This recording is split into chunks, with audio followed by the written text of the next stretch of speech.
this country has allowed, through a gazette notice, importation of 1.4 million metric tons of maize to address the issue of maize shortage and the skyrocketing price of unga, which was as high as 250 by the September last year.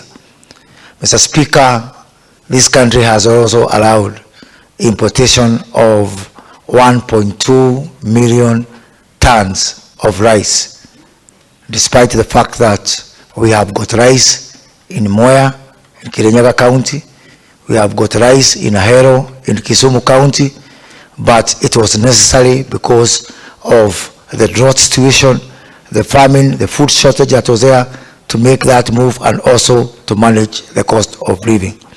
Mr. Speaker, at the same time, we got approval from Cabinet to import 125,000 metric tons of edible oil. Mr. Speaker, you'll notice that of all those three products, the one with the least amount that was allowed to be imported was edible oil. 1.4 million maize, 1.2 million rice, only 100,000 metric tons of edible oil.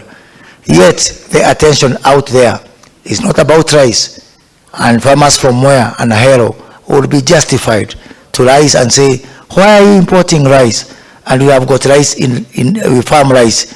But Mr. Speaker, the farmers of Moya and Ahero, they don't have a voice. They don't have the deep pockets. They don't have the money.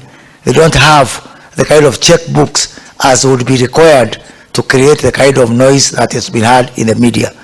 Only this item, 125,000, out of which, Mr. Speaker, the amount of edible oil that has landed in this country is only 3,000 metric tons.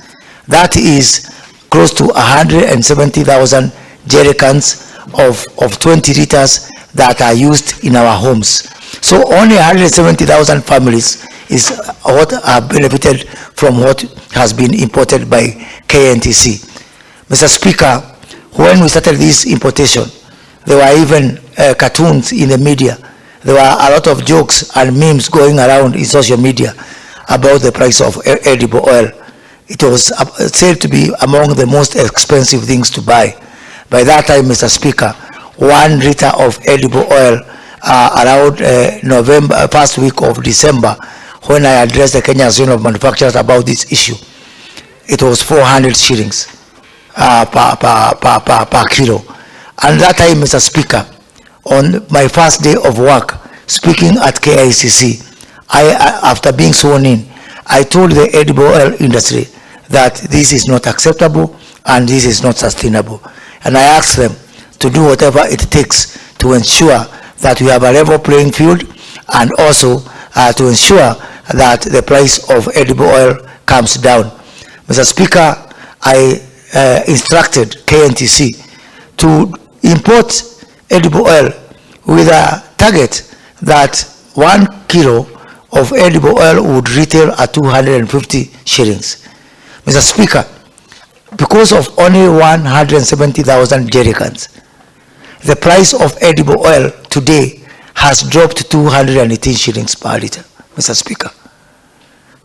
Mr. Speaker, that is despite the dollar, which by the time I gave that instruction, the dollar was going for 125 shillings. Today, the dollar is hovering in the region of 140. Yet, Mr. Speaker, the price of edible oil has dropped to 218 shillings, to the relief of so many Kenyans. Mr. Speaker, what is the problem with the edible oil industry? The problem with the edible oil industry is that 55 million Kenyans depend on 5 companies. If 5 companies collude and they decide to poison, all of us are going to be in very deep trouble. These 5 companies, Mr. Speaker, are Bidco, and I'll talk about Bidco later. There's a company known as Kappa, a company known as Pwani Oil, a company known as Menengai, and a company known as Golden Africa. These companies, they engage in what they call their own version of value addition.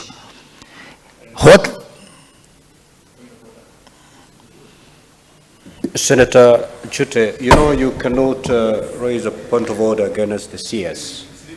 Leading the House. We don't have only 5, we have more than 5, Mr. Speaker. Let him do his research well and come back with the